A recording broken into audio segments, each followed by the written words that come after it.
este santo, Pedro Canicio, decía que me den 6 o 4 congregantes marianos. ¿Cuántos eran?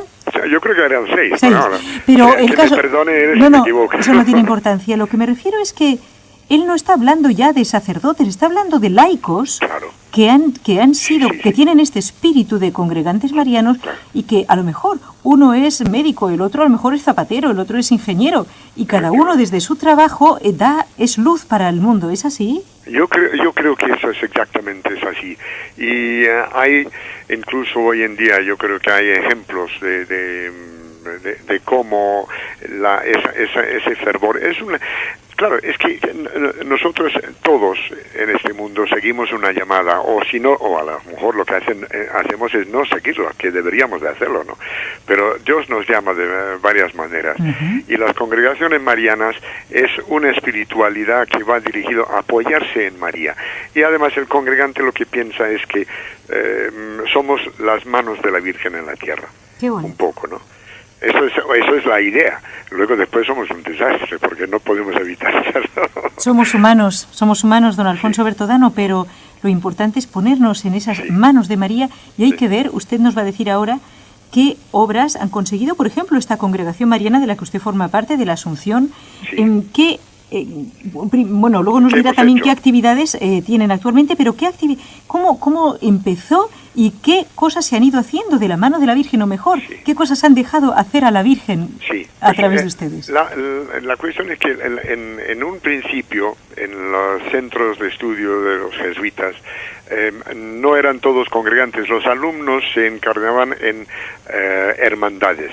Uh-huh. Entonces allí empezaron, como se trataba en este caso concreto de nuestra congregación, que luego fue congregación, pero entonces no lo era hermandad, la hermandad de los ingenieros de ICAI, que eran los ingenieros de electricidad. Uh-huh.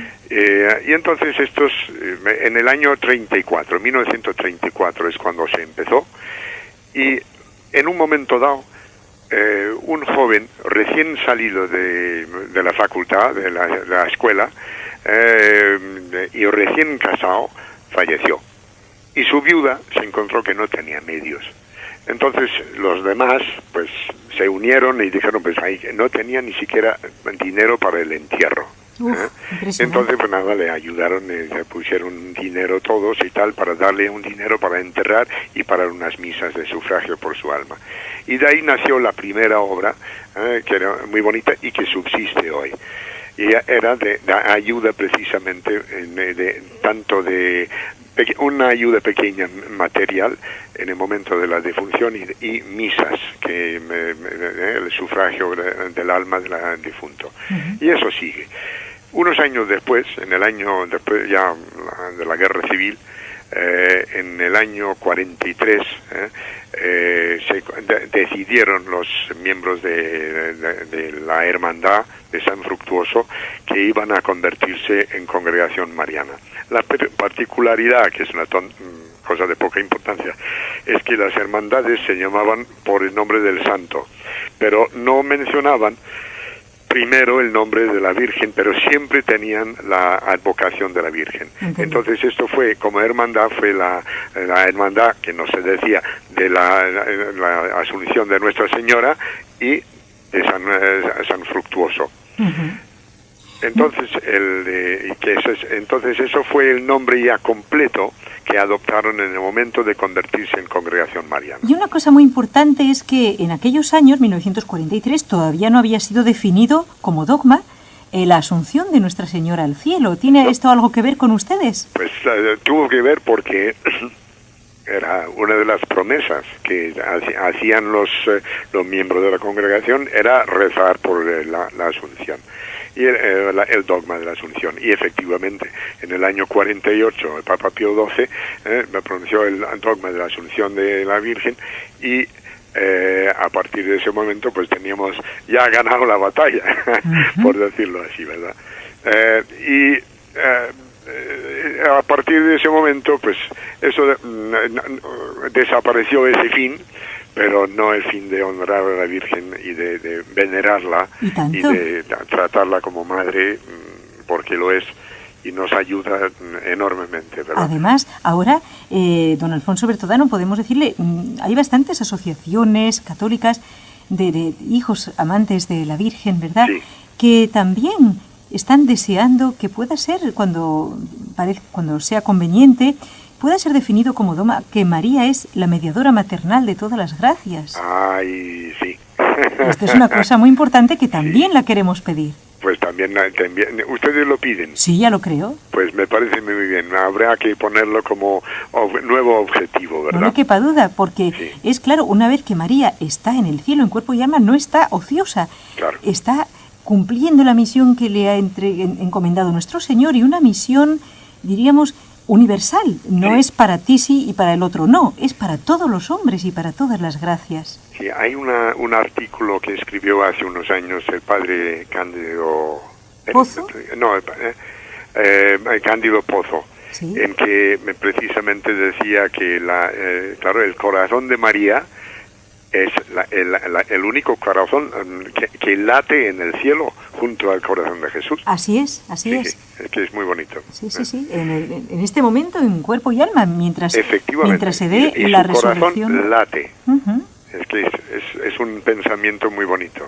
Así es, totalmente. Entonces, bien, ustedes tenían este celo mariano en esta asociación, esta congregación, que contaba con ¿cuántas personas, más o menos, aproximadamente? ¿O ahora pues cuenta? No recuerdo en este momento, aunque sí que no recuerdo cuántos eran en ese momento. Pero ahora... Ahora sobre el papel somos 400 aproximadamente de matrimonio, personas adultas casadas, ¿no? Porque es una congregación, se convirtió hace unos 45 años, se convirtió en lugar de ser congregación de ingenieros, en congregación de matrimonios. Lo cual es muy interesante, porque entonces tenemos ya toda la familia unida, y de esto se trata. Sí. Lo que pasa es que luego surgieron posteriormente, sobre el año 80, la creación de otra congregación, porque tenía necesidades diferentes de las necesidades de de la familia en su sentido global. Claro. Y eran los jóvenes profesionales. La congregación de San Juan Bergmans, también es de la Asunción de San Juan Bergmans, y es para los chicos estudiantes de la universidad. Muy bien. Y luego posteriormente ellos también evolucionaron y encontraron que después de marcharse de la universidad, de terminar sus estudios, eran jóvenes profesionales y que necesitaban otra cosa más, otro enfoque. Y entonces eso es la tercera congregación del grupo, porque somos las congregaciones plural de la Asunción, y esto es de San Pedro Canicio. Magnífico. O sea que se van, claro, según las necesidades, son grupos homogéneos, diríamos. Por ejemplo, grupos de matrimonios, grupos de universitarios, grupos de jóvenes profesionales que quieren seguir a María, hacer un apostolado bien organizado, pero claro, que tengan unas mismas preocupaciones, es lógico. Entonces lo que pasa es que tienen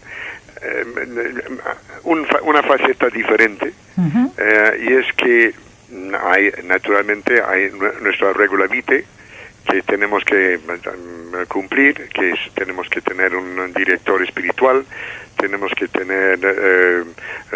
rezar el rosario, y tenemos otras obligaciones de ese tipo. Pero la formación que recibimos, porque precisamente nos tenemos que centrar un poco en la formación, recibir formación, después lo tenemos que darle un fin, que es un apostolado.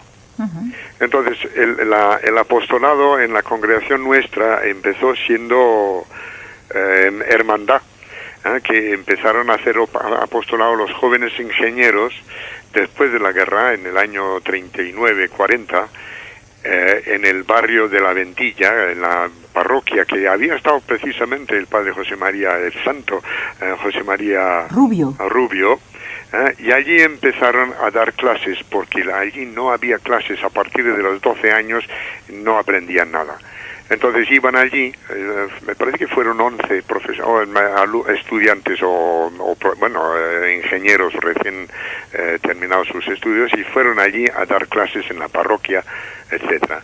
Y a raíz de eso, cuando ya se había convertido en congregación mariana, hicieron lo mismo en el barrio de Vallecas, mejor dicho, en el pueblo de Vallecas, que estaba a unos 10 kilómetros de Madrid en aquel entonces, ahora ya está incorporado en la ciudad, y que era también un barrio pobre, y empezaron a dar clases, pero se encontraron con que cuando anunciaron en la parroquia que querían dar clases, en 2 o 3 días tenían 200 alumnos apuntados.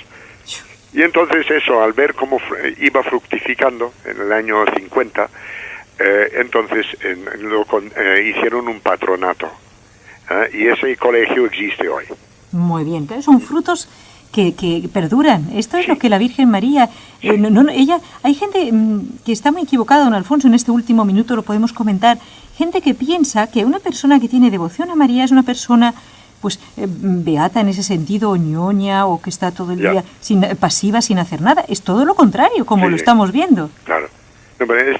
Realmente yo he estudiado un poco la historia de la congregación, y por eso pues me encanta y lo veo ejemplar en tantas cosas. Que unos hombres que vieron una situación penosa de estos pobres chavales en unos barrios donde en la Ventilla en ese momento dicen que solo un 2% aproximadamente de la población del barrio recibía atención espiritual antes de morir. Imagínese. Entonces, claro, una situación espantosa, ¿no? Claro. Entonces, claro, movidos evidentemente por la compañía de Jesús, que les orientaban a dónde necesitaban y dónde podían ayudar, pues iban haciéndolo. Y así fue en Vallecas. Pues y eso lo que pasa es que creó, como era demasiado para la congregación en sí, crearon un patronato para dirigir el colegio, porque dirigir un colegio no era el asunto, digamos, o el cometido de unos congregantes marianos, por lo bueno. Sino que hay que dedicarse pues de forma profesional. Ha llegado, ya está, fíjese si ha sido tan interesante que se nos ha pasado el tiempo volando, pero tenemos que invitar a Alfonso Bertodano para estar con nosotros próximamente para contarnos el apostolado actual que están realizando, que es muy interesante en varios ámbitos. Invito a los oyentes a estar con nosotros próximamente para ver qué hacen estas personas que tanto aman a María. Ya verán qué obras maravillosas. Muchas gracias, Alfonso Bertodano. Muchísimas gracias, hermano.